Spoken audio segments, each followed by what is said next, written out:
Direkamnya di sini untuk melengkapi tugas ulangan akhir semester mata kuliah teori komunikasi dengan dosen pengampu Bapak Ondi dan dengan judul studi kasus dampak kartun Hagi-Wagi dalam kekerasan keluarga. Sebelum memulai materi, izinkan saya untuk memperkenalkan diri. Saya Ayu Febrianti sebagai ketua. Saya Salma Sarina. Saya Dewi Mustika Sari. Saya Zara Salakai. Saya Cita Miski. Yang pertama saya akan menjelaskan pengertian kekerasan dalam media massa.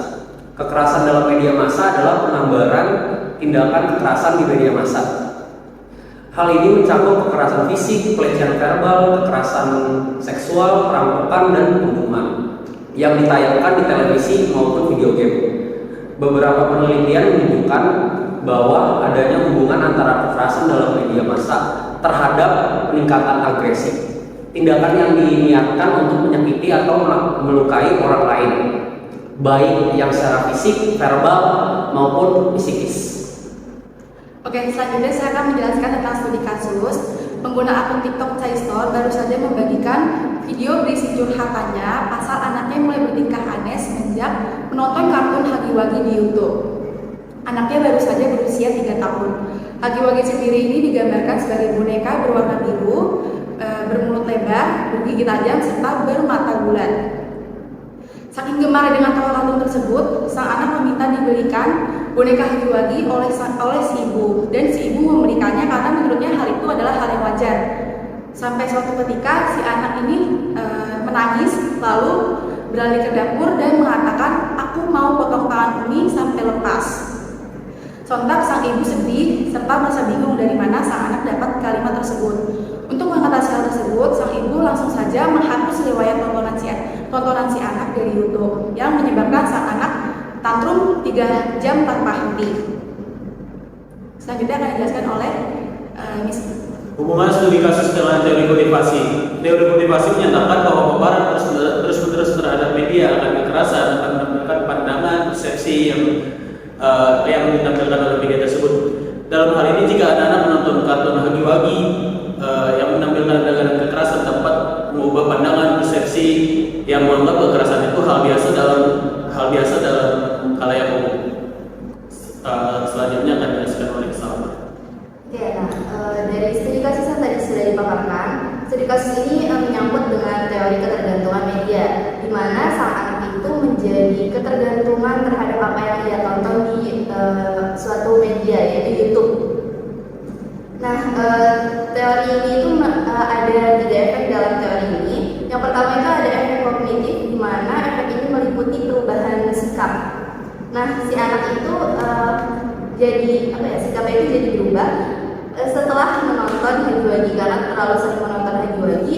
Si anak itu yang tadinya bicaranya lemah lembut kepada ibunya, tapi tiba-tiba dia jadi berani bicara, "Aku mau ambil pisau, mau potong tangan dulu sampai putus." Gitu. Nah, yang kedua itu ada efek afektif, di mana efek ini itu meliputi perubahan perasaan akibat paparan dari media. Karena terlalu sering menonton Hagi-Wagi, si anak itu jadi setiap kali menonton Hagi-Wagi itu anak itu jadi memiliki perasaan senang dan juga ceria. Nah, yang ketiga itu ada efek perilaku. Efek perilaku itu efek yang mengarah pada perilaku seseorang. Nah, ini tuh terjadi ketika sang ibu itu berhenti memberikannya handphone atau menghapus riwayat tontonannya, lalu si anak ini menjadi sangat marah dan juga menjadi sangat agresif sampai tantrum selama berjam-jam. Selanjutnya dijelaskan oleh dia. Fenomenologi menekankan bahwa interpretasi individu terhadap pengalaman mereka dapat mempengaruhi persepsi dan tindakan mereka. Berdasarkan pengalaman kami setelah menonton video atau kartun tersebut, bahwa memang benar kartun tersebut itu tidak pantas atau tidak diperuntukkan oleh anak-anak di usia di bawah usia tanpa didampingi oleh orang tuanya, karena ada adegan yang tidak pantas dan takutnya ditiru oleh anak tersebut. Dan menurut pengalaman si ibu, baru pertama kali si ibu mendengar bahwa anaknya bisa berkata seperti, "Aku mau ke dapur mau ambil bawa pisau mau potong tangan Umi. Mendengar perkataan seperti itu, sang ibu kaget kenapa anaknya bisa berbicara seperti itu. Nah, jika dikorelasikan dengan teori kultivasi dan teori ketergantungan ialah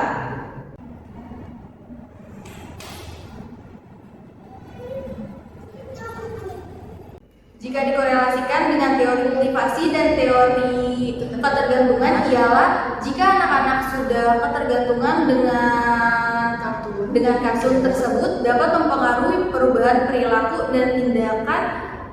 Di dalam kartun tersebut ada adegan yang tidak pantas untuk ditonton, dan jika kita tidak memantau sebagai orang tua, takutnya tindakan kekerasan dianggap sebagai hal yang wajar atau normal.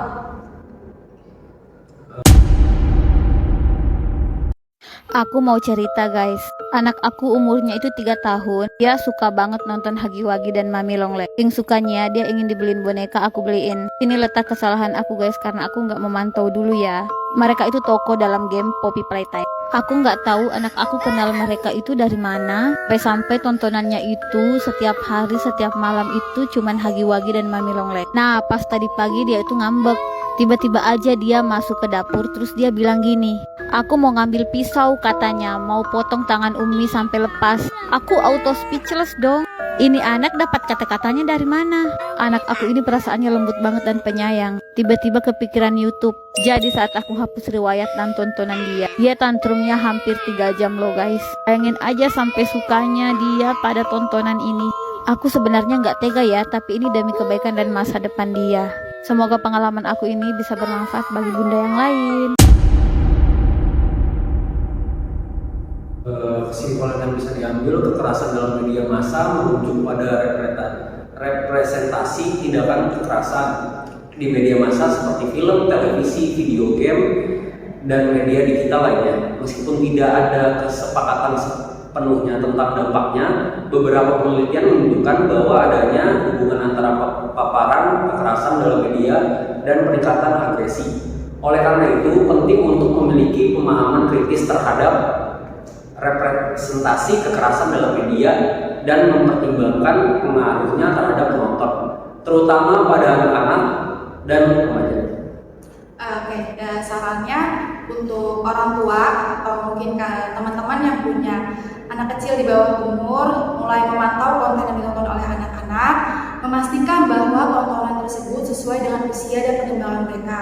Mungkin kalau adiknya atau anaknya masih mau nonton YouTube, itu boleh disarankan untuk nonton YouTube Kids, karena YouTube Kids itu udah disortir kontennya oleh pihak YouTube, kontennya itu tuh buat anak-anak. Oke, sampai sini dulu pembahasan kita tentang dampak Hagi-Wagi. Semoga kedepannya nggak bakal ada lagi kasus tersebut. Kurang lebihnya mohon maaf. Wassalamualaikum warahmatullahi wabarakatuh.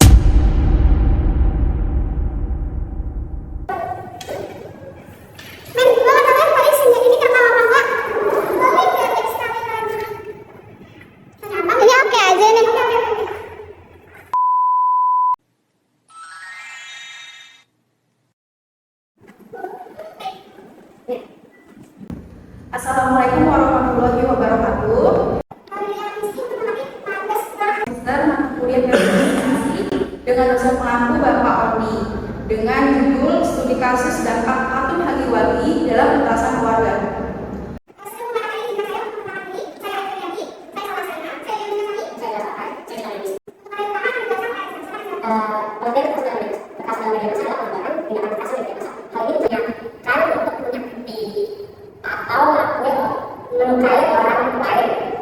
Baik yang sanksi maupun verbal serta psikis. Saya akan menjelaskan mereka. Saya akan menjelaskan tentang kasus mengapa profesor baru saja memberikan cekatannya pasal anaknya yang boleh dikatakan maka nomor kartu Hagi-Wagi itu anaknya baru saja.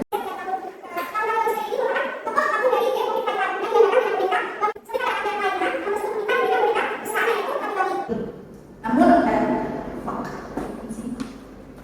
baik, gue sesak nafas. Sorry bang.